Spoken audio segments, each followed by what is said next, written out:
చదివారో వారు మీ కుడి చేతులు మరి పెట్టుకుని బైబిల్ ఎత్తి పాడారు. ఉదయం లేవంగానే చదువు వచ్చి కూడా చదవకుండా ఉన్నవారు పాడద్దు. చదువు వచ్చి చదివిన వారు మాత్రమే బైబిల్ ఎత్తి పాడారు. పఠింప శ్రేష్ఠ గ్రంథము బైబిల్, పఠింప శ్రేష్ఠ గ్రంథము బైబిల్, అనుదినము పఠించిన ప్రేమతోడ నడుపును. ఓ పఠింప శ్రేష్ఠ గ్రంథము బైబిల్. కూర్చోండి, ప్రార్థన చేసుకుందాము. ప్రేమగల తండ్రి, సర్వోన్నతమైన దేవ, సర్వాధికారమైన తండ్రి, ప్రభువైన క్రీస్తు యేసు నామమున మీకు కృతజ్ఞతాస్తుతులు చెల్లిస్తూ ఉంటున్నాం. ఈరోజు మీ కుమారుడు ప్రభువైన యేసుక్రీస్తు వారి లోకాలను పంపి ప్రభు జన్మించిన దినముగా సర్వలోకమునకు సర్వ ప్రజలకు సంతోషకరమైన దినముగా మీరు ఉంచినందుకు మీకు కృతజ్ఞతాస్తుతులు చెల్లిస్తూ ఉంటున్నాం.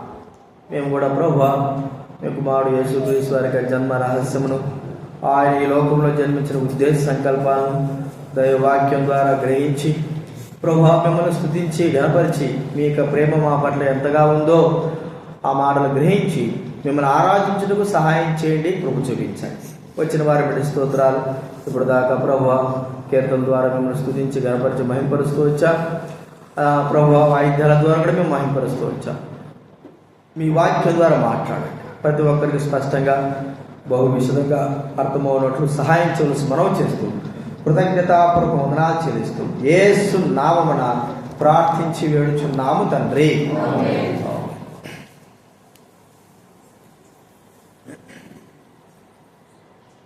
మనకు ప్రతి ఆదివారం ఉన్నట్లుగానే 2 వర్తమానాలు ఉంటాయి, అయితే బల్ల అనేది ఉండదు. మొదటిగా మనం ఆరాధనలో ప్రవేశించాలి. చాలామంది అనుకుంటారు ఒకవేళ చైర్లో కూర్చుంటే బాగాలేదులే అనుకుంటారు. ఈ నెల ఈ సంవత్సరము ఏప్రిల్ 18వ తేదీ కింద పడి కాలు ఇరిగింది, ఆపరేషన్ చేశారు. ఎక్కువసేపు నిలబడలేదు కాబట్టి మరి ఇట్లా చైర్లో కూర్చోవలసిన పరిస్థితి ఏర్పడింది. సరే, ఆరాధన కొరకైనటువంటి ప్రభువును స్తుతించడానికి కొరకైనటువంటి వాక్యం మనం చూసుకుందాము. మరి యేసుక్రీస్తు వారు ఈ లోకంలోకి రావడానికి పూర్వమే అనేకమైనటువంటి ప్రవక్తల ద్వారా దేవుడు ఆయన కుమారుడైన యేసుక్రీస్తు వారి గురించి ప్రవచిస్తూ వచ్చాడు. ఆది కాండంలో నుంచే ఆ ప్రవచనము మొదలైంది. యేసుక్రీస్తు వారు జన్మించేంత వరకు కూడా ఆ ప్రవచనం మనము చూస్తూ ఉంటున్నాం. మరి యేసుక్రీస్తు వారు జన్మ రహస్యం, ఆయన కారణ జన్ముడు. అందరిలాంటి జన్మ ఒకవేళ జన్మించవచ్చు కానీ, మానవ ఒక స్త్రీ గర్భాన జన్మించవచ్చు కానీ, ఆయన యొక్క జన్మ ఒక ప్రత్యేకమైన లోకాన్ని మరి ఆశ్చర్యపరిచే రీతిగా ఆయన జన్మ ఉంటుంది. అందుకే చాలామంది ఆయన జన్మ ఇది ఎలాగ సాధ్యము అని చాలామంది మరి వారి హృదయాల్లో ఆలోచిస్తూ ఉంటారు. కన్యక గర్భాన జన్మించడం ఏమిటి, మరి దేవుడు మనుషునిగా జన్మించడము ఇంకా ఆశ్చర్యం. కాబట్టి యేసు ప్రభువారు ఒక కారణ జన్ముడు. ఒక వ్యక్తి ఈ లోకంలో జన్మించిన తర్వాత, పెరిగి పెద్దయిన తర్వాత, చివరి దినానికి వచ్చే సమయానికి తాను ఏమి సాధించాడో, దేని కొరకై జన్మించాడో, ఏది సాధించాడో అని గుర్తు చేసుకుంటాడు. అయితే యేసుక్రీస్తు వారి జన్మ అలా కాదు. పుట్టినప్పటి నుండే ఆయన యొక్క జన్మ రహస్యము ప్రభువుకి తెలుసు. ఎందుకు జన్మించాను, దేని కొరకై ఈ లోకానికి వచ్చాను, ప్రత్యేకంగా చెప్పిన వ్యక్తి ఎవరంటే యేసు ప్రభువారే. నేను ఎందుకు ఈ లోకానికి వచ్చాను అని చెప్పగలిగిన వాడు యేసు ప్రభు తప్ప ఇంకెవరు కూడా చెప్పలేదు. ఎందుకంటే మానవుడు ఎందుకు ఈ లోకానికి వచ్చాడో తెలియదు. అయితే యేసుక్రీస్తు వారు ఎందుకు ఈ లోకంలో జన్మించాడో ఆయనకు మాత్రమే తెలుసు. అందుకే ప్రభువును మనము స్తుతిస్తుంటున్నాం, ఈ సత్యాన్ని మనం గ్రహిస్తుంటున్నాం. ఆయన జన్మదినాన్ని మనము గౌరవించి ఆరాధించి మనము పూజిస్తూ ఉంటున్నాం. కాబట్టి బైబిల్ గ్రంథంలో ఒక మాట చదువుకుందాము. యెషయా గ్రంథం యేసుక్రీస్తు వారి యొక్క జన్మ రహస్యముల యొక్క మాటలు మనం చూస్తాము. యెషయా గ్రంథం 7వ అధ్యాయం 14వ వచనం. దయచేసి బైబిల్ గ్రంథం తీయండి. చదువుకునేవారు యవనస్తులైన వారికి కూడా మీరు చూపించండి. యెషయా గ్రంథం 7వ అధ్యాయము, బైబిల్ మధ్యలో నుంచి 573 పేజీ నెంబర్ గుర్తుపెట్టుకున్నట్టు 573, 7వ అధ్యాయం 14 వచ్చిన మనం అందరం కూడా కలిసి చదువుకుందాం. అందరం చదువుకుందాం. కాబట్టి ప్రభు యొక్క తానే యొక్క సూచన మీకు చూపును, ఆలకించుడి. కన్యక గర్భవతి కుమారుడు కని అతనికి ఇమ్మానుయేలు పేరు పెట్టును. కీడును విసర్జించుటకును మేలును కోరుకున్నటకును అతనికి తెలివి వచ్చినప్పుడు అతడు పెరుగు తేనెను తినును. కన్యక గర్భవతి ఇమ్మానుయేలు అని పేరు పెట్టేటువంటి మాట మనం ఇక్కడ చూస్తా ఉంటున్నాం. చూడండి, లోకములకు ఈ లోకంలో అంటే ఒక మాట చెప్పుకోవాలంటే మనం అనుకుంటున్నాము మనం ఈ లోకంలోకి వచ్చింది, మనం రక్షింపబడింది. ఒక మాట చెప్తాం, జగత్తు పునాది వేయబడక మునిపే అని మనకు తెలుసు. అయితే ప్రభువైన యేసుక్రీస్తు వారి యొక్క రాకడ కూడా జగత్తు పునాది వేయబడక మునిపే జరిగింది. ఈ లోకంలో కానీ రావాలి ప్రభు అన్నాడు. మరి యేసుప్రభు వారు తండ్రితో అంటే ప్రార్థన చేసేటప్పుడు పడుకున్నాడు, తండ్రి లోకం పుట్టక మునుపు నీ దగ్గర నాకు ఎలాంటి మహిమ ఉందో, జగత్తు పునాది వేయబడగనుపు నీ దగ్గర నాకు ఎలాంటి మహిమ ఉందో అని మాట వాక్యంలో వ్రాయబడింది. అంటే జగత్తు పునాది వేయబడక మునిపే దేవుడు ఈ ప్రణాళిక అంతా కూడా మరి ప్రజలు సృజించడము, మరి వారు పాపం చేసిన తర్వాత దేవుడు తన కుమారుడిని యేసుక్రీస్తు వారిని కటక గర్భాన ఈ లోకంలో తీసుకురావడము, ఆయన తన కుమారుడి ద్వారా ఈ లోకానికి సమస్త ప్రజలకు రక్షణ విమోచన మరి కలిగించడము, ఇవన్నీ కూడా దేవుడు తన దృష్టిలో జరిగిపోయి ఉన్నవి. ఆయన జగత్తు పునాది వేయబడక మునిపే ఇవన్నీ కూడా చేసి ఉన్నాడు మనం చూస్తూ ఉంటున్నాం. ఇప్పుడు మనం చూస్తూ ఉంటే ఈ లోకానికి ముందుగా నిర్ణయించబడినటువంటి వ్యక్తి యేసుప్రభు వారు. ఏదో అందరిలాగా జన్మించాడని మనం అనుకుంటాం, కానీ యేసుప్రభు వారి యొక్క జన్మ ఏమిటంటే ఈ లోకమునకు ముందుగా నిర్ణయించబడ్డాడు. ఈ లోకానికి రావడానికి కొరకై నిర్ణయించబడినటువంటి వ్యక్తి. ఒక్కోసారి మనము ఏదైనా నిర్ణయించుకుంటాం అనుకోండి, ఆ నిర్ణయాల ప్రకారం మనం ఉండము. ఆ నిర్ణయాలు మారిపోతాయి, ఒకటి కాకపోతే మరొకటి మారుతూ ఉంటాయి.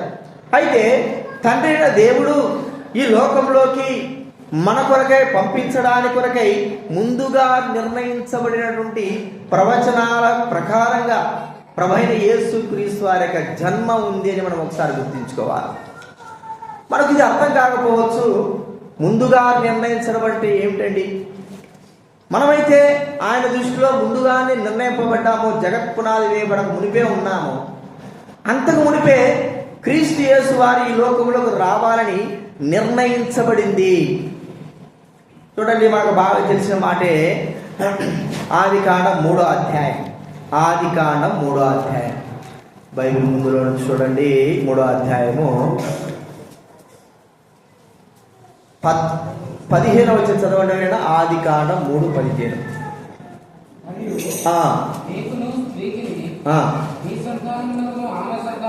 నీ సంతానమునకును ఆమె సంతానమునకును వైరము కలగజేసేదను,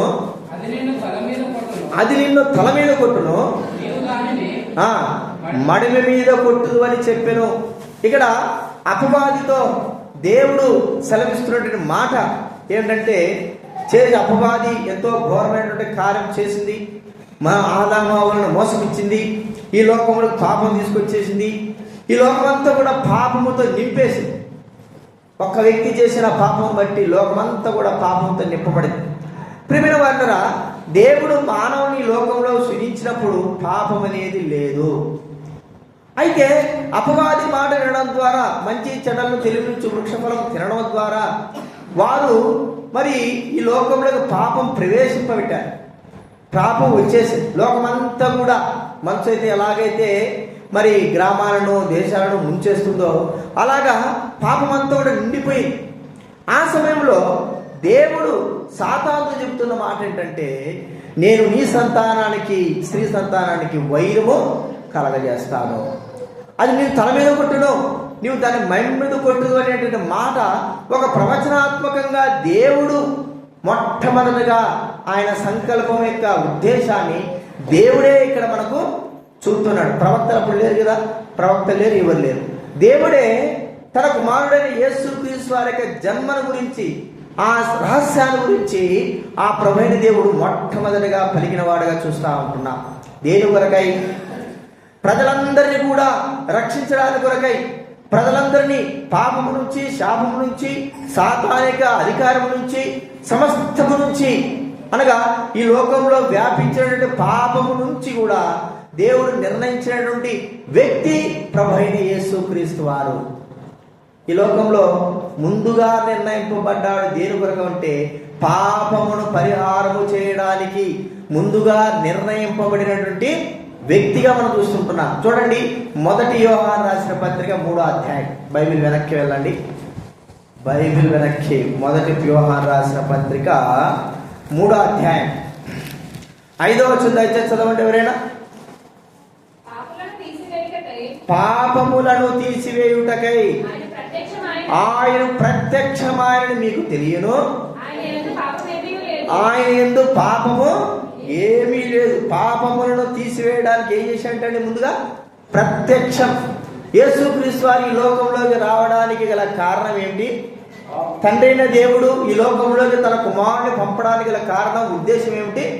పాపములను తీసి. ఏ పాపమైతే ఈ భూలోకం అంతా కూడా వ్యాపించి ప్రజలను నిత్య నరకాగ్ని తీసుకుని వెళ్తుందో, ఏ పాపమైతే మానవుని బంధిస్తుందో, ఏ పాపమైతే దేవునికి దగ్గరికి మానవుడు రాకుండా చేస్తుందో, ఆ పాపాన్ని మొట్టమొదటిగా పరిహరించడానికి కొరకై తన కుమారుడైన యేసుక్రీస్తు వారిని ఈ లోకంలోకి పంపడానికి తండ్రి అయిన దేవుడు మొదటిగానే ఆయన నిర్ణయించున్నాడు.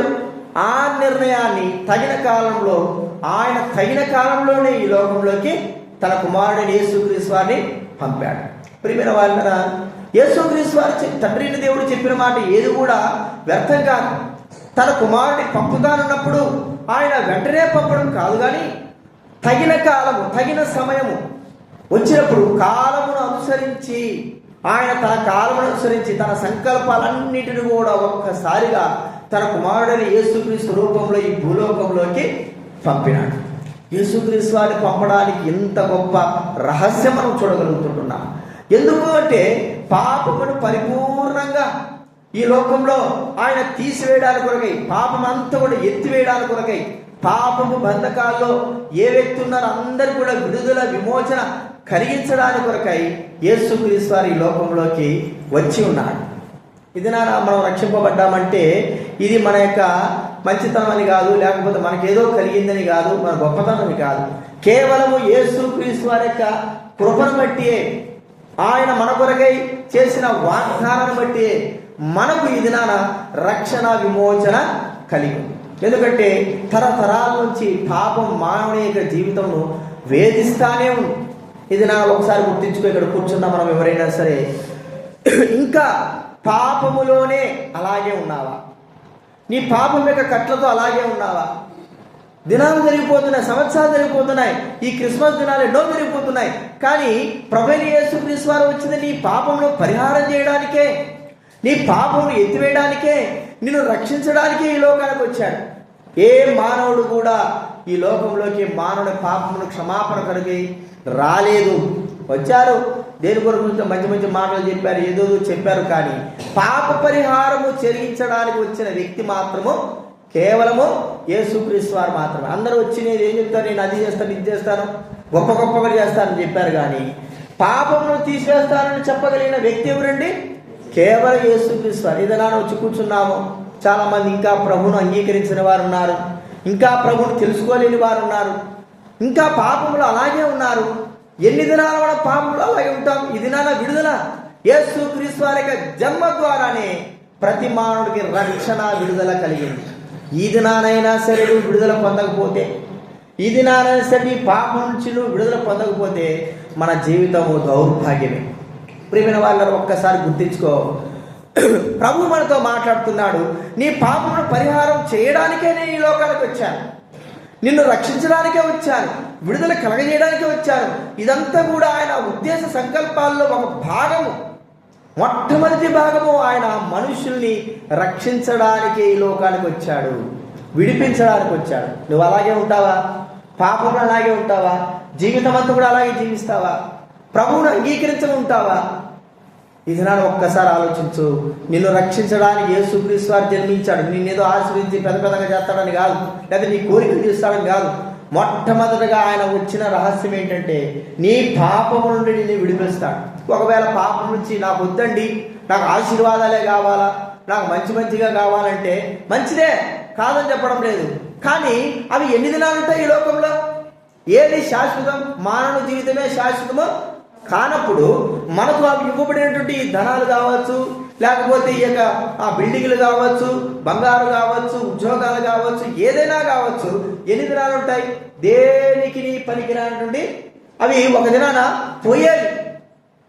అయితే శాశ్వత కాలంగా ప్రభు మనల్ని కాపాడాలని కోరుకుంటున్నాడు. అది ఆయన కార్యం చేశాడు. మన కొరకే తన ప్రాణాలను అర్పించి మనకు పూర్ణ విడుదల, విమోచన, రక్షణ కలిగి చేశాడు. అందుకొరకే వచ్చాడు యేసుక్రీస్తు వారి లోకంలోకి. ఇది మొట్టమొదటి మనం చూస్తుంటున్న కారణ జన్ముడు. ఈ లోకంలో జన్మించడానికి ఒక ఉద్దేశం ఏమిటంటే సర్వలోక ప్రజలందరూ కూడా రక్షణ వారికి అనుగ్రహించడానికి ముందుగానే మొట్టమొదటిగా ప్రవచనం ఇచ్చినటువంటి వ్యక్తి ఎవరంటే తండ్రిని దేవుడే. ప్రభువైన యేసుక్రీస్తు వారు రక్షకుడుగా వస్తాడని చెప్పినటువంటి వ్యక్తి ప్రభువైన దేవుడే. ఆ రక్షకుడుగా, విమోచకుడుగా యేసుక్రీస్తు వారు కాలాన్ని బట్టి ఆయన స్త్రీ గర్భాన్ని జన్మించి మనందరికీ విడుదల, విమోచన కలగజేయడానికి కొరకై తన సమస్తాన్ని అర్పించుకున్నాడు. ఇది మొట్టమొదటి మనం చూస్తుంటాం. రక్షణ ఇవ్వడానికి కొరకై యేసుక్రీస్తు వారు ఈ లోకంలోకి వచ్చినాడు. రెండవదిగా యేసుక్రీస్తు వారు ఎందుకై జన్మించినాడు? ఆయన జన్మ రహస్యంలో రెండోది ఏంటంటే చూడండి, యెషయా గ్రంథం 9వ అధ్యాయం. యెషయా గ్రంథం 9వ అధ్యాయం. బైబిల్ తీయాలి. 9వ అధ్యాయం 6వ వచనం దయచేసి చదవండి ఎవరైనా. 575 పేజీ బైబిల్ మధ్యలో నుంచి 575. ఏలైనగా మనకు శిశువు పుట్టెను, మనకు కుమారుడు అనుగ్రహింపబడెను, రాజ్యభారం ఉండును, ఆశ్చర్యకరుడు, ఆలోచనకర్త, బలవంతుడైన దేవుడు, నిత్యుడగు తండ్రి, అతనికి పేరు పెట్టబడను. చూడండి, 5 రకాల పేర్లు ఉన్నాయి. ఆశ్చర్యకరుడు, ఆలోచనకర్త, బలవంతుడైన దేవుడు, నిత్యుడగు తండ్రి, సమాధానకర్తయగు అధిపతి. ఇప్పుడు ఈ ఒక లాస్ట్ చివరి మాట మనం చూసుకుంటే సమాధానకర్తయగు అధిపతి. యేసుక్రీస్తు వారు ఎందుకు ఈ లోకంలోకి జన్మించినాడో మనం ఆలోచిస్తే సమాధానం చేయడానికి, దేశాలను సమాధానం చేయడానికే, ప్రజలను సమాధానం చేయడానికే, లేకపోతే గొడవబడిన వారిని సమాధానం చేయడానికే. ప్రియమైన వారినరా, ఆయన కుమారుడు కాబట్టి సమాధానకర్త. చూడండి, మత్తయి సువార్త 5వ అధ్యాయం 9వ వచనం చదవండి. మత్తయి సువార్త 5వ అధ్యాయం 9వ వచనం. సమాధానపరచువారు ధన్యులు, వారు దేవుని కుమారుడైన యేసుక్రీస్తు వారు ఈ లోకంలోకి జన్మించిన రహస్యం ఏంటంటే సమాధానపరచడానికి వచ్చాడు. ఎవరితో సమాధానపరచడానికి? ఎవరితో సమాధానపడాలి? దేవుడు మనిషితో సమాధానపడాలనా, మనిషి దేవుడితో సమాధానపడాలనా? చెప్పండి. మనుషుడే దేవుడితో సమాధానపడు, దేవుడు మనిషితో సమాధానపడడు. ఎందుకంటే మానవుడు పాపంతో ఉన్నాడు. మనుషులతో సమాధానపడేది మనుషుడే. తాను తప్పు చేశాడు కాబట్టి దేవుడితో సమాధానపడాలి. ఎందుకు? ప్రియమైన వారులారా, మానవుడు దేవుడికి శత్రువుగా భావింపబడ్డాడు. మనం తెలుసుకోవచ్చు, ఆది కాలం నుంచి మొదలుపెట్టుకుంటే మానవ చరిత్ర ఎంత ఘోరంగా ఉందంటే అంత ఘోరంగా ఉంది. ఆదాము తర్వాత కయ్యను తర్వాత ఇంకా చాలా మంది ఉన్నారు. వాళ్ళందరూ మంది వారు దేవుడికి కోపం పుట్టించారు. నోవాహు కాలంలో చెప్పండి, నోవాహు కుటుంబం తప్ప, ఒకవేళ నేను ఆలోచిస్తే నోవాహు కొడుకులు కూడా ఎందుకు ఉంచాడో తెలియదు, కానీ నోవాహు కొడుకులు మాత్రం వదిలిపెట్టినట్టున్నాడు. నోవాహుతో అన్నాడు, ఏమన్నాడు? నీవు మాత్రమే. అంతేనండి. చూడండి, ఒక మాట ఉంది, ఆది కాండం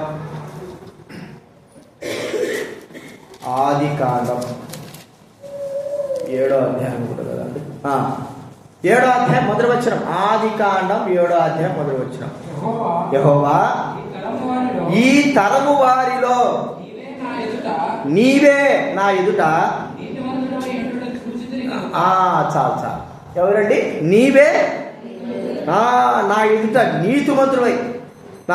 చూడండి 6వ అధ్యాయం 9వ వచనం కూడా చదవండి. 6వ అధ్యాయం 9వ వచనము. నోవాహు వంశావళి ఇదే, నీతిపరుడును తన తరములో నిందారహితుడై. నీవే నా ఎదుట అంటే తన కుమారులు కోడలు లేనట్టే కదా. తర్వాత తన భార్య కూడా లేనట్టే. ఒక్కడితోనే ఒక్క మాట చెప్తున్నాడు. ఎన్ని వేల మంది ప్రజలు ఉన్నారో మనకు తెలియదు కానీ, ఎన్ని లక్షల ప్రజలు ఉన్నారో తెలియదు కానీ, ఒక్కడే, నువ్వు ఒక్కడే, ఇంకెవరు లేరు. కానీ వారందరూ కూడా దేవుడితో అంటే దేవుని శత్రుభావంగా కలిగిన వారుగా. ఆదికాండం 6వ అధ్యాయం 1వ వచనం చూస్తే దేవుని మనసును బాధ పెట్టిన వారుగా ఉన్నారు. వారు తమ ఇష్టానుసారంగా జీవించిన ప్రజలుగా ఉన్నారు. తమ ఇష్టమైనట్లుగా జీవిస్తుంటున్నారు. ప్రియమైన వాళ్ళరా, నోవాహు మాత్రమే ఒక్కడే, ఇక ఎవరు లేరు. తన భార్య, పిల్లలు, కోడలు ఎవరు లేరు. ఒక్కడే ఉన్నాడంటే ఎంత దుర్మార్గమైనటువంటి ప్రజలు ఆ దినాల్లోనే ఉన్నారు. ఇప్పుడు ఈ దినాలు మనం అంటున్నాం కానీ, ఈ దినాల్లో చాలా దుర్మార్గంగా ఉన్నారంటున్నాం కానీ, ఆ దినాల్లో ఇంతకంటే భయంకరమైనటువంటి ప్రజలైన వారు ఉన్నారు. అంటే ఈ దినాల్లో ఒకవేళ 100% 30% అన్నా మంచి వాళ్ళు ఉండొచ్చు అని నేను అనుకుంటున్నా. ఆ దినాల్లో చెప్పండి 100కి 99.5% కూడా ఏం కాదు, మనుషులు మంచివారు ఉండేటట్లు లేరు, అసలు లేరు అనుకోవాలి. అంతే, ఒక్కడే అంటే ఇంక చెప్పుకోవాలి మనం. అలాంటి పరిస్థితి అంటే మానవుడు దేవునికి శత్రువుగా పెరిగిపోతున్నాడే కానీ స్నేహితుడుగా మారలేకపోతా ఉన్నాడు. ప్రియమైన వాళ్ళరా, ఇప్పుడు మానవుడు మనిషితో ఏదైనా శత్రుభావం పెంచుకుంటే దేవుడు ఏమన్నా మరి ఒక సమాధాన పరచగలడేమో కానీ, మానవుడు డైరెక్ట్గా దేవునితోనే శత్రుభావం పెట్టుకుంటే మానవుడు గతి ఏమిటి? ఒక మాట మనం చూస్తే 1 సమూయేలు గ్రంథము చూడండి. ఇక్కడ చాలా చక్కటి మాట మనకు రాయబడింది. 1 సమూయేలు గ్రంథం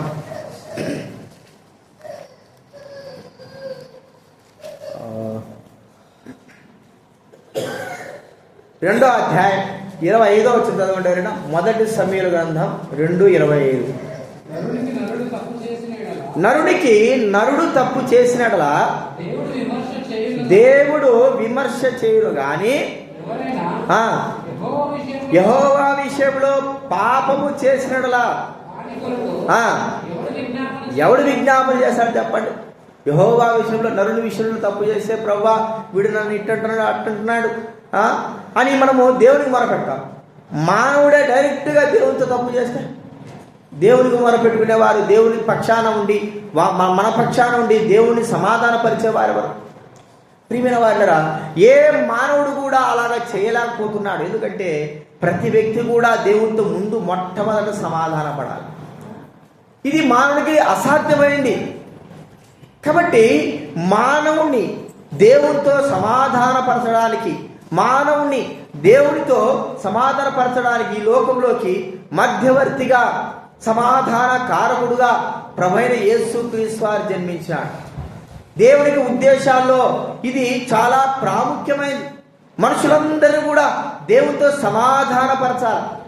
సమాధానపరచవలసినంత అవసరత దేవునికి లేదు. సమాధాన పడాల్సినంత అవసరత దేవునికి లేదు. ఎందుకంటే దేవుడే సాతానుతో సమాధానము పడలా. ఏం చేశాడు? సాతాన్ని అంత పెద్దోడిని తోసి మానేశాడు కదండి. మనం ఎంత వాళ్ళము చెప్పండి. ఒకవేళ సాతాడు మరి సమాధాన పడలేదులే, సాతాను సమాధాన పడలేదు, కానీ వాడినే తోసివేశాడు. మనమే పాటి వారిని, మట్టి వారిని. మన విషయమై ప్రభు అయిన దేవునికి ఎందుకంత ఉద్దేశం, ఎందుకంత ప్రేమ? ప్రియమైన వాళ్ళరా, ఒకటి ఏంటంటే మనము ఆయన కుమారులము, ఆయన స్వరూపంలో చేయబడిన వారు. మనల్ని తెలిసి పోగొట్టుకోవడానికి ఆయనకి ఎంత మాత్రమో ఇష్టం లేదు. ఎందుకంటే ఆయన స్వరూపంలో చేయబడిన వారం, ఆయన కుమార్తెలము. దేవుడి సృష్టిలో మనము మొట్టమొదటి భాగం కలిగిన వారం కాబట్టి మనల్ని పోగొట్టుకోవడం ఆయనకి ఎంత మాత్రం ఇష్టం లేదు. అందుకే అన్నాడు, ఈ చిన్నవారిలో ఒకడైనను కూడా నశించుట పరలోకమందున నా తండ్రి చిత్తమో కానే కాదు. పిల్లలతో సహా, వృద్ధులతో సహా ఎవరిని పోగొట్టుకోవడానికి ఇష్టం లేదు. అందరినీ తనతో సమాధానపరుచుకోవడానికే దీర్ఘశాంతం కలిగి ఆ తండ్రిని దేవుడు ఆలోచించి ఆ ప్రభువైన దేవుడు చెప్పిన మాట ఏంటంటే, తన కుమారుడైన యేసుక్రీస్తు అని ఈ లోకంలోకి మధ్యవర్తిగా సమాధాన కారకుడుగా పంపించడానికి ముందుగానే నిర్ణయించుకున్నాడు. ఆయన జన్మకు మునిపే చెప్పిన మాట ఏంటండి, సమాధానకర్తయగు అధిపతిని ఈ లోకంలో పంపిస్తాను. ఎవరితో అంటే మనుషులను దేవుడితో సమాధానపరచడానికి. దేవుడు మనుషులతో సమాధానపడు, ఆయన తప్పు చేయలేదు. మానవుడే దేవుడితో సమాధానపడాలి. కాబట్టి మానవుని దేవుడితో సమాధానపరచడానికి ఒక మధ్యవర్తిగా యేసుక్రీస్తు వారి లోకంలోకి వచ్చాడు. మధ్యవర్తిగా ఆయన రాకపోతే మనల్ని ఎవరండి సమాధానపరిచేది? మనల్ని ఎవరు సమాధానంగా దేవుని దగ్గరికి తీసుకుని వెళ్ళేది? మన ఎవరు సమాధానంగా దేవుని ఎదుట నిలబెట్టేది? శత్రువులము, బహు కోపం రేపిన వారము, పాపాత్మలో దుర్మార్గులమైన మనల్ని ఆయన ఎదుట నిలబెట్టగలిగి మరి ఆ యొక్క అధికారం అర్హత కలిగిన వారికి ఎవరికి ఉందంటే కేవలము ప్రభువైన యేసుక్రీస్తు వారికి. పెద్ద వాళ్ళు, ఏరియా వాళ్ళు, మోసే వాళ్ళు, వీళ్ళందరూ కూడా దేవుని ఎదుట మనుషుని సమాధానంగా నిలబెట్టే అర్హత వాళ్ళకి లేదు, నిలబెట్టలేరు. ఎందుకంటే చూడండి, మనం ఆలోచిస్తే మోసే విషయంలో కూడా గమనిస్తే, నువ్వు ఒక్కసారి పక్కకు దొరుకు, నేను వీళ్ళందరూ ఏం చేస్తాను, చంపేస్తాడు అన్నాడా? సరే, అప్పుడు ఏదో ప్రభువా నువ్వు ఎందుకు ఇది చేస్తావు, ఇది చేయకూడదని ప్రభుని ఆపాడు. రెండోసారి ఏం చెప్పండి, తెగులు కదా, తెగులు వచ్చేసింది. మాంసాపేక్ష అత్యధికంగా ఉండేలాగా ఏమైపోయింది చెప్పండి? ఏం ఆపగలిగాడు మోసే? ఆపలేకపోయినాడు. ఏం చెప్పాడు? నువ్వు ఒక ఇత్తడి సర్పాన్ని చేసుకో, ఆ స్తంభం మీద పెట్టు, ఆ స్తంభం వైపు ఎవరైతే చూస్తారో ఆ వ్యక్తి మాత్రమే బతుకుతాడు. మరి మోసే ఏం చేయలేకపోయినాడే? ఆ ఇత్తడి సర్పమే అంటే ప్రతిమ అనేది మనం గుర్తిస్తే ఆ స్తంభం మీద ఉన్నది ప్రభువైన యేసుక్రీస్తు వారు. ఆయన భూలోకానికి మరి పరలోకానికి, ఆకాశానికి, భూమికి మధ్యన ఆయన వ్రేలాడంటే మధ్యవర్తిగా ఉన్నాడు. మధ్యవర్తి మనందరి కూడా సమాధానం చేయడానికి కొరకై దేవుడొక్కడే, దేవుడికి నరులకును మధ్యవర్తి ఒక్కడే. ఆయనే క్రీస్తేసుడు నరుడు ఈ లోకానికి రావడము, నరుడుగా రావడము. యేసు ప్రభువారు మనుషులందరినీ కూడా దేవుడితో సమాధాన పరిచేటువంటి ఒక కార్యం చేశాడు. అది శిలువ మీద వ్రేలాడము. ఏ మానవుడైతే శిలువ మీద ఉన్నటువంటి యేసు ప్రభు వారిని చూస్తాడో, గ్రహిస్తాడో, నిదానంగా చూస్తాడో, ఆ వ్యక్తి దేవుడితో సమాధాన పడతాడు. యేసుక్రీస్తు సమాధాన కారకుడు. ఆయన లేకపోతే ఏ మానవుడు కూడా సమాధానం లేదు. ఇది ఆయన సంకల్పాలలో ఒకటి. రెండోది మనం చూస్తుంటున్నాం, సమాధాన కారకుడుగా యేసుక్రీస్తు వారి ఈ లోకంలోకి పంపడానికి దేవుని ఉద్దేశ సంకల్పాలు ఎన్నో ఉన్నాయి. కారణం బట్టి ఆయన ఈ లోకానికి పంపాడు. ఆ కుమారుడు యేసుక్రీస్తు వారు ప్రజలందరినీ కూడా దేవునితో సమాధాన పరిచేటువంటి ఒక గొప్ప కార్యం చేశాడు. అది శిలువ మీద కార్యము. శిలువ మీద చూడండి, మన బాగా తెలుసు, లూకాసు వార్తలో శిలువ మీద దొంగ శిలువ మీద ఉన్నాడు, యేసుక్రీస్తు వారు శిలువ మీద ఉన్నాడు.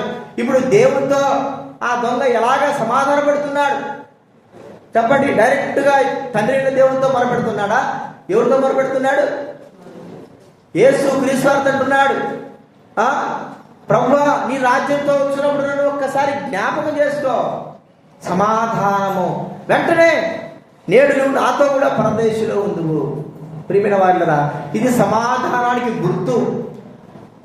ఆ మానవుడు దేవునితో సమాధాన పడడానికి ప్రభువైన యేసుక్రీస్తు వారే కారకుడని గ్రహించి ఆ ప్రభువైన యేసుక్రీస్తు వారి దగ్గర తన పాపములు ఒప్పుకొని క్షమాపణ కోరుకోవడం ద్వారా ఆ ప్రభువైన యేసుక్రీస్తు వారు దేవుడితో ఈ మానవుడిని, ఈ పాపాత్ముని, దొంగ అయిన వ్యక్తిని సమాధానము పరచి ఉన్నాడు.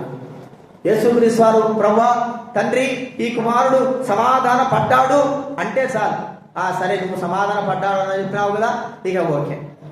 ఇది మనం అందరూ కూడా సమాధాన పడ్డామా చెప్పండి? ఏం మాట్లాడుతున్నారు? సమాధాన పడ్డామా? ఎంతమంది సమాధాన పడ్డారు ప్రభుత్వం? సమాధాన పడడం అంటే అర్థం ఏంటి? మన పాపములు ఒప్పుకొని విడిచిపెట్టి ప్రభువుతో సమాధాన పడడం, శత్రుభావం లేకోకుండా ఆయన పిల్లలు కావడం. ఎంతమంది ఉన్నారు చెప్పండి? చేతండి. ఎంతమంది అలాగా ఉన్నారు? సమాధాన పడ్డారు అంటే మీరందరూ సమాధాన పడలేదా? చెప్పండి. అర్థమవుతుంది మీకు? అర్థం కాలేదా? సౌండ్ రాలేదా? గట్టి చెప్పమంటారా? ఎంతమంది సమాధాన పడ్డారు ప్రభుతో? ఇంకా నిజంగా తప్పేం లేదు. మనం సమాధాన పడ్డామన్న వారు, పాప క్షమాపణ పొందిన వారు ప్రభువుతో సమాధాన పడ్డారు. లేకపోతే శత్రువే నువ్వు. శత్రువులు ఎంతమంది? మీరేనా? చెయ్యొత్తర వాళ్ళందరూ శత్రువులు అంటారా? చెప్పండి.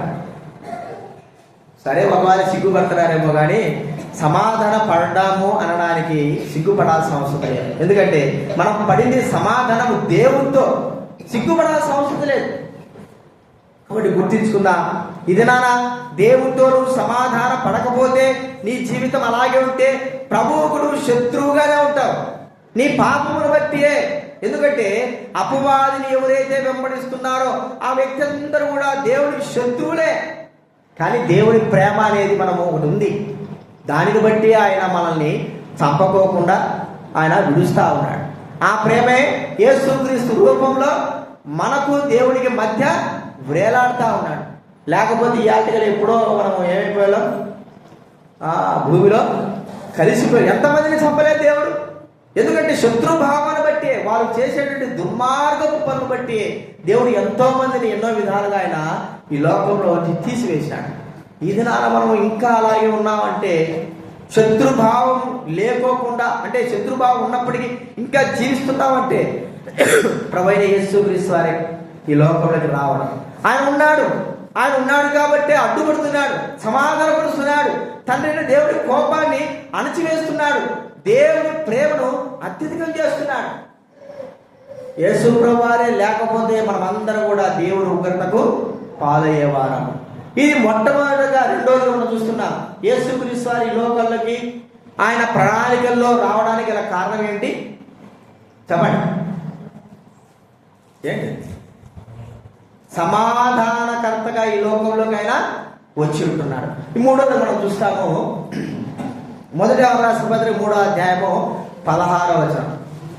మొదటి యోహాను రాసిన పత్రిక 3వ అధ్యాయం 16వ వచనం చదవండి ఎవరైనా. యోహాను రాసిన మొదటి పత్రిక 3వ అధ్యాయం 16వ వచనం.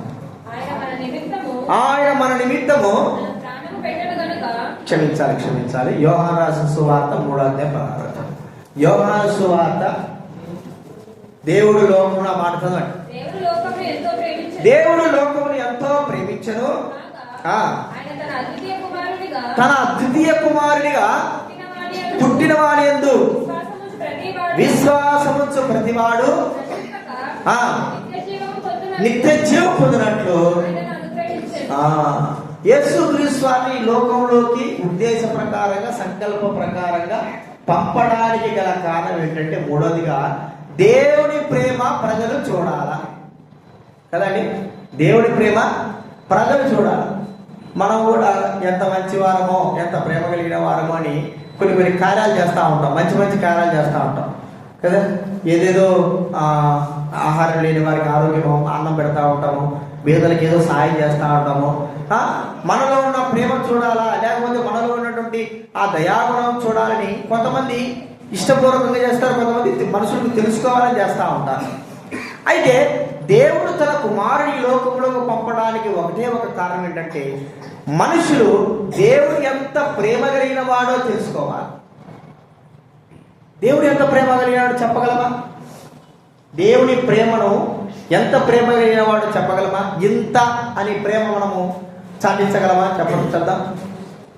చెప్పగలమా? మనం ఇంతని కూడా చెప్పలేము. ఎందుకు? ఆ ప్రేమ ఎంత గొప్పది ఎవరికి తెలియదు. ప్రేమైన వాటిరా అపవాదికి కూడా తెలియదు. అంత గొప్ప ప్రేమ ప్రభువైన యేసుక్రీస్తు వారి ప్రేమ, తండ్రిని ప్రేమ. ఇది మానవుడు చూడాలా. మానవుడు దేవుడు మానవుని ఎంతగా ప్రేమిస్తున్నాడు అని రుజువుపరచాలి. చూడండి, మీరు మీ పిల్లలు ఉన్నారు, మీ పిల్లలు మీ ప్రేమను కడుగొనాలంటే మీరు ఏం చేయాలని చెప్పండి? మీరేం చేయాలా? మీరేం చేస్తారు? తల్లిదండ్రులుగా పిల్లలు మన ప్రేమను తెలుసుకోవాలనుకున్నప్పుడు మన పిల్లల కొరకే ఏం చేస్తాం? ఒకరున్నా ఇద్దరున్నా ఏం చేస్తాం చెప్పండి? 10 మంది ఉన్నా ఏం చేస్తాం? వారికి ఎటువంటి కొదవ మనము చెయ్యము. వస్త్రాల విషయంలో కావచ్చు, భోజన విషయంలో కావచ్చు, వారి అవసరత తీర్చే విషయంలో కావచ్చు, అన్ని విషయాల్లో వారిని మనం ప్రేమిస్తున్నామని రుజువుపరుచుకుంటా ఉంటాం. అన్ని కూడా వాళ్ళకి ఇవ్వడం ద్వారా.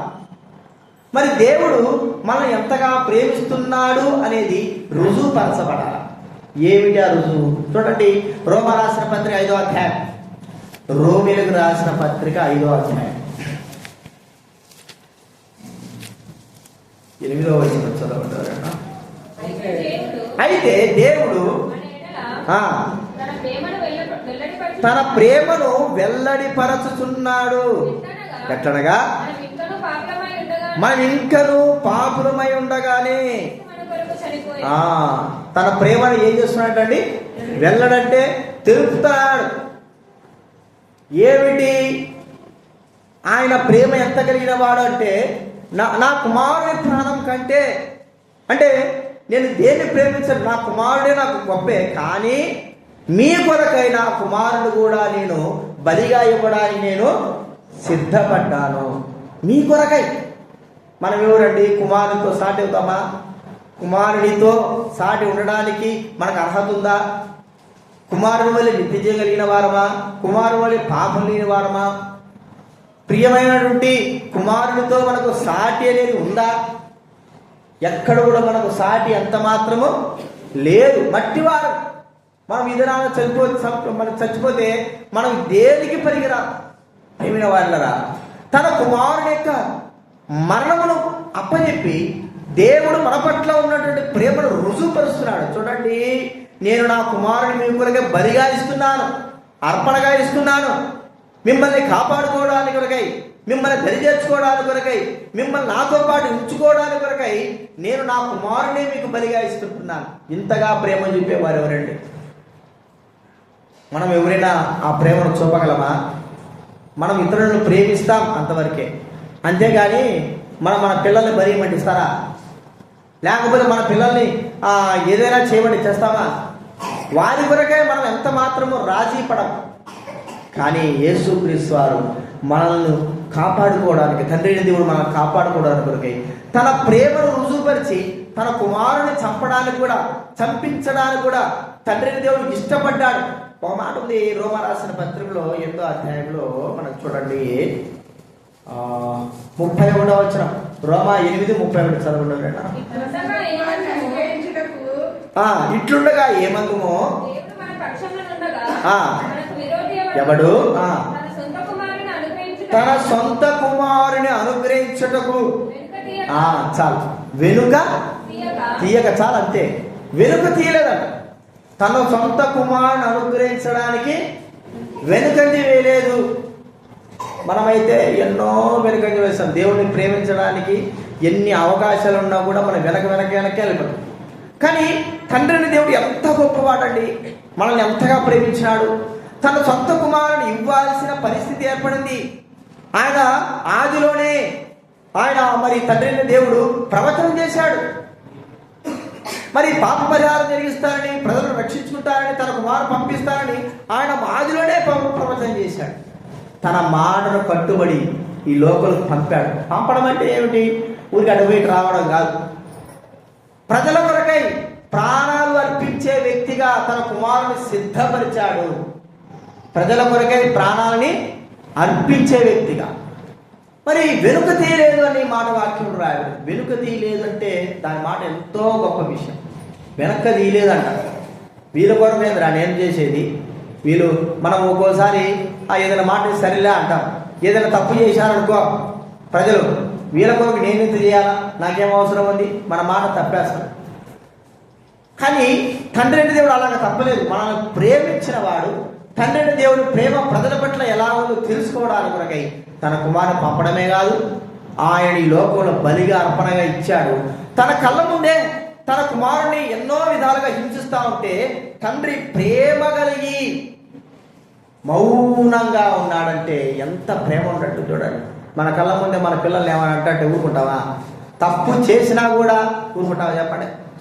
మన పిల్లలు తప్పు చేస్తే వేరే వాళ్ళు ఎవరైనా శిక్షిస్తున్నారు అనుకో, ఇష్టం వచ్చిన మాట్లాడుతున్నారు అనుకో, మనం ఏమంటాము?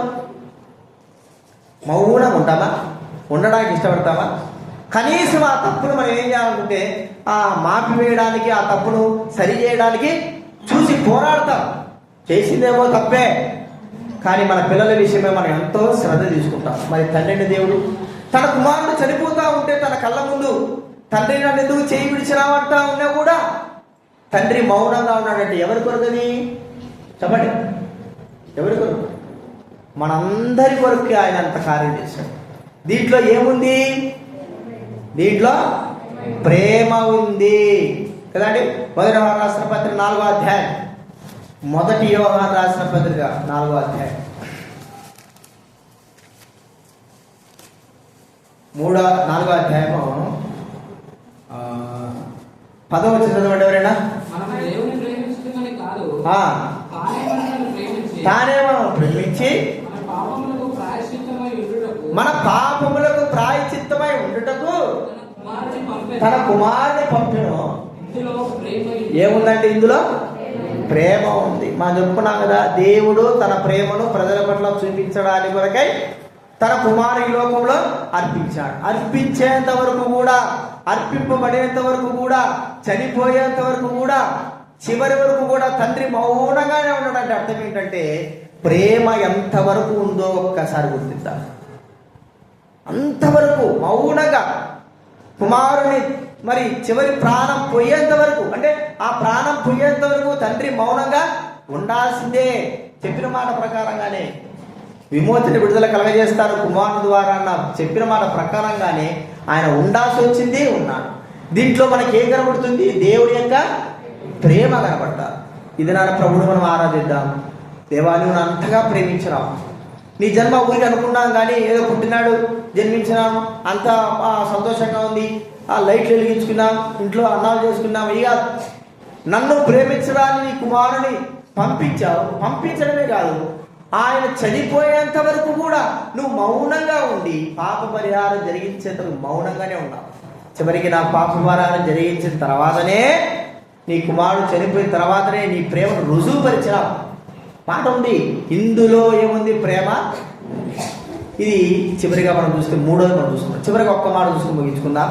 యేసుక్రీస్తు వారిని ఈ లోకంలోకి ఆయన పంపించడానికి ఒక గొప్ప కారణం ఏంటంటే ఆశీర్వాదము మానవునికి ఇవ్వాలి. ఎలాగ ఇవ్వాలి ఆశీర్వాదం? ఏ విధంగా మాటలు చెప్తే ఆశీర్వాదం ఉంటాయి. నిన్ను ఆశ్రయిస్తా దేవుడు నిత్యం ఆశ్రయించేవాడే. కానీ మానవునికి అలాంటి ఆశీర్వాదం కాదు. తన కుమారుడు అయినటువంటి యేసుక్రీస్తు వారిని ఒక ఆశీర్వాద కారకుడుగా, కర్తగా, ఆశీర్వాదముగా ఈ లోకంలోకి పంపించేశాడు. ప్రజలకు, భూలోకానికి అంతటి కూడా ఆశీర్వాద కారకుడు ఈ వ్యక్తి యేసుక్రీస్తు వారు. ఎవరండి? ఈ లోకంలోకి పంపబడడానికి గల కారణం ఏమిటి? ప్రజలను చూడండి. అపోస్తల కార్యం 3వ అధ్యాయం చివరి వచనం చదవండి.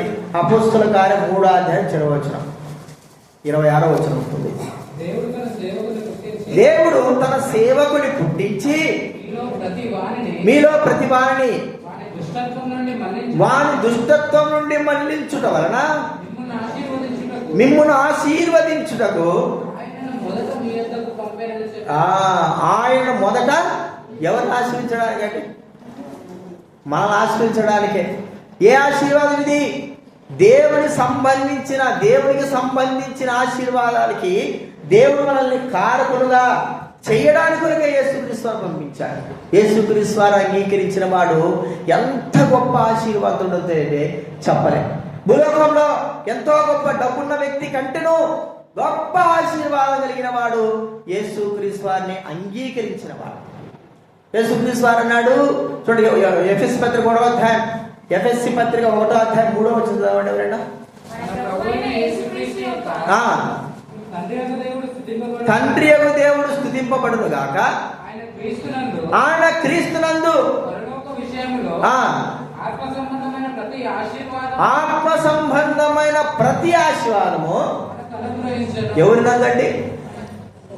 ఎవరినందు? యేసుక్రీస్తు వారు పుట్టడమే ఆశీర్వాదం. మనం పుడితే ఏమంటారు చెప్పండి? మనం అంటారు కదా, ఈ పిల్ల పుట్టిందే ఏమైపోయింది, నా ఇల్లు వల్ల అయిపోయింది అంటారా? వీడు పుట్టినాడు నాయన అంతా పోయింది అంటారు కదా, చెప్పండి. ఆడ పోయినా పోకపోయినా మన చేతులాడు చూస్తున్న కర్మను బట్టి పోతే పిల్లల మీద పెట్టి ఏం చేస్తారు ప్రజలు? వీడు పుట్టినాడు రా, పుట్టినప్పటి నుంచి అంత నాశనం అంతా ఊడ్చుకోపోయినాడు. ఎవడైనా పుట్టినాడు బాగా కలిసి వచ్చిందో, వీడు పుట్టినాడు బాగా ఎంత కలిసి వచ్చిందో కదండి. మానవుడు మనం అనుకుంటాం కానీ మన పుడితే అంత దరిద్రం కదా, ప్రజల నోటనే వెలుగుతారు. అయితే యేసుక్రీస్తు వారి పుట్టుక ఎట్టంటే ఆశీర్వాదం. అది ఎంత ఆశీర్వాదం అంటే చెప్పలేదు. ఈ భూలోకం అంతా కూడా ఆ ఒక్క వ్యక్తి ద్వారానే ఆశీర్వాదం. భూలోకం అంతా ఎంతమంది ఎన్ని విధాలుగా ఆశీర్వాదం పొందుతున్నారో ఒక్క యేసు ప్రభు వల్ల ఆశీర్వాదం. ఒక్కడిని పంపించినాడు ఆశీర్వాదం అందడానికి. లోకమంతా కాదు, ఒక్కడనే. ఆయన ద్వారానే మనం ఇప్పుడు ఏమవుతున్నాం? పరలోక సంబంధమైన ప్రతి ఆశీర్వాదం. పరలోక సంబంధమైన అంటే అర్థం ఏమిటి? యేసు ప్రభువాన్ని ఎవడైతే అంగీకరిస్తాడో ఇక పరలోకంలో ఉండేదంతా కూడా మనం అనుభవించేటువంటి బాధ్యతను దేవుడు ఇచ్చి వేసినాడు. ఇంతకంటే ఆశీర్వాదం ఏముంది చెప్పండి? ఆ కుటుంబంలో పుట్టిన వ్యక్తికి ఆ కుటుంబం సంబంధించిన ఆశీర్వాదాలే ఉంటాయి.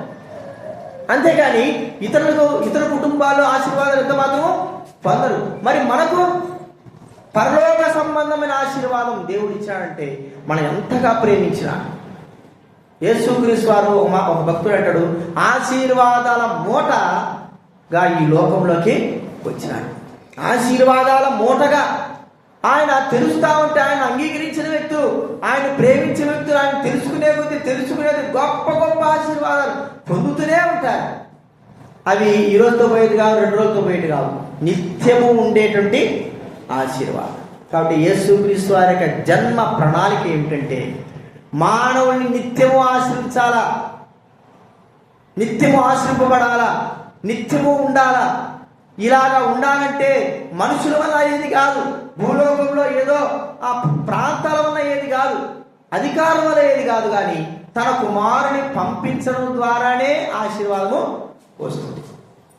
ఆయన అంగీకరించిన వ్యక్తి ఎంత గొప్ప ఆశీర్వాదకారుడో చేయబడుతున్నాడో మనకందరికీ బాగా తెలుసు కదా. లాజరు మనం చూస్తూ వచ్చాం. లాజరు ప్రభుని అంగీకరించాడు. ఎంత ఆశీర్వాదం అండి! పరలోకంలో అబ్రహాము రొమ్మున కూర్చున్నాడు లాజరు. మరి ధనవంతుడు చూస్తే ఈ లోకంలో ఎంతో ఉంటాము. డబ్బు నిజమే, డబ్బు ఆశీర్వాదం అంటాం. మరి ఎంతగా ఆశీర్వించాడు ఆ వ్యక్తి. డబ్బు వాడికి అసలు శాంతి ఉండదు, మనశ్శాంతి ఉండదు. డబ్బున్న వ్యక్తికి ఏముండదు చెప్పండి? ఏముండదు, మనశ్శాంతినే ఉండదు. వాడు పడుకోలేడు, తినలేడు, అన్నీ ఉన్నా కూడా నిద్రపట్టదు. ఎక్కడ చూసినా ప్రాణభయము. ఎందుకండి ఇప్పుడు మనం చూస్తుంటే రాజకీయ నాయకులు ఎందుకు ఎస్కార్లు పెట్టుకుంటున్నారు, ఎందుకు పోలీసులు పెట్టుకుంటున్నారు? కారణం ఏంటి? ప్రాణభయమే, ఏం లేదు, ప్రాణభయమే. కనీసం పోలీసు వాళ్ళు లేకపోయినా కూడా తొక్కిసాడన్న సస్తారని కూడా తెలిసి ఏం చేస్తారు? వాళ్ళకి ఎస్కార్ట్గా పెట్టుకుంటారు. కారణం ప్రాణభయం. ప్రియమైన వాళ్ళరా, యేసుక్రీస్తు వారి యొక్క జన్మ మనందరికీ కూడా ఎంత ఆశీర్వాదం తీసుకొచ్చిందంటే, ఆ ఆశీర్వాదం ఇది నాన్న మనం అందరం పొందినాం.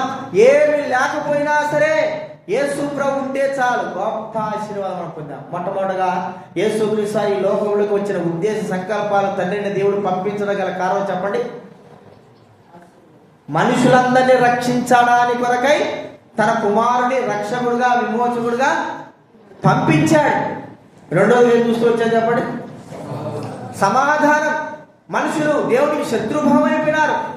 దేవుడు ఉగ్రతకు తట్టుకోలేరు మానవుడు. కానీ యేసుక్రీస్తు వారు కుమారుడు రూపంలో ఈ లోకానికి వచ్చి ఆయన మధ్యలో వేలాడి ప్రజలందరినీ కూడా దేవుడితో సమాధాన పడడానికి ఆయన సమాధాన కారకుడుగా ఉన్నాడు. మూడోది ఏం చూస్తూ వచ్చాను చెప్పండి? దేవుడి ప్రేమ ఎంతో గొప్పది. ప్రతి మానవుడు తెలుసుకోవాలి, ద్వేషించేవాడు తెలుసుకోవాలా. దేవుడి ప్రేమ ఎంతగా ప్రజలు ప్రేమిస్తున్నాడని తెలుసుకోవడానికే కుమారుడు రూపంలో వచ్చాడు. ప్రజలందరి కొరకే తన ప్రాణాన్ని అర్పించాడు. నాలుగోది ఏం చూస్తున్నా చెప్పండి? ఆశీర్వాదం. నమ్మిన ప్రతి వ్యక్తి పరలోక సంబంధమైన ఆశీర్వాదం, భూలోకంలో ఉండే ఆశీర్వాదం కాదు. గొప్ప గొప్ప వాళ్ళని ఏం చేశాడు చెప్పండి? దేవుడు గడ్డి తినిపించాడు. తెలుసుగా ఎవరు గడ్డి తినేటాడు? మీకు తెలుసు కదా. నెబుకద్నెజరు ఎంత ఐశ్వర్యం కలిగేవాడు చెప్పండి? ఎంతో ఐశ్వర్యం కలిగేవాడు అడవిలోకి పోయి గడ్డి తిన్నాడు. ఖచ్చితంగా గడ్డే తిన్నాడు. మీరు అనుకుంటారేమో చెట్లు ఆ పళ్ళు పలహారాలు తిన్నారనుకుంటున్నారేమో. పళ్ళు పలహారాలు ఏం తినడు. ఖచ్చితంగా 7 సంవత్సరాలు ఏం తిన్నాడు? గడ్డే తిన్నాడు, నీవే తిల్లా. అంటే తాను గర్వించిన విధానాన్ని బట్టి చూస్తే గడ్డి తినిపించినాడు. ఎంత వ్యక్తులైనా సరే దించగలిగిన దేవుడు ప్రభువైన. కానీ ఆశీర్వాదం, ప్రభువుని అంగీకరించిన వాడు ఎంత గొప్ప ఆశీర్వపడతాడంటే చెప్పలేనంతగా ఆశీర్వాదకరం. అది పరలోక సంబంధం, భూలోక సంబంధమైంది కాదు. కాబట్టి విషయాలు జ్ఞాపకం పెట్టుకుందాం. ప్రభువును మనము ఆరాధిద్దాం.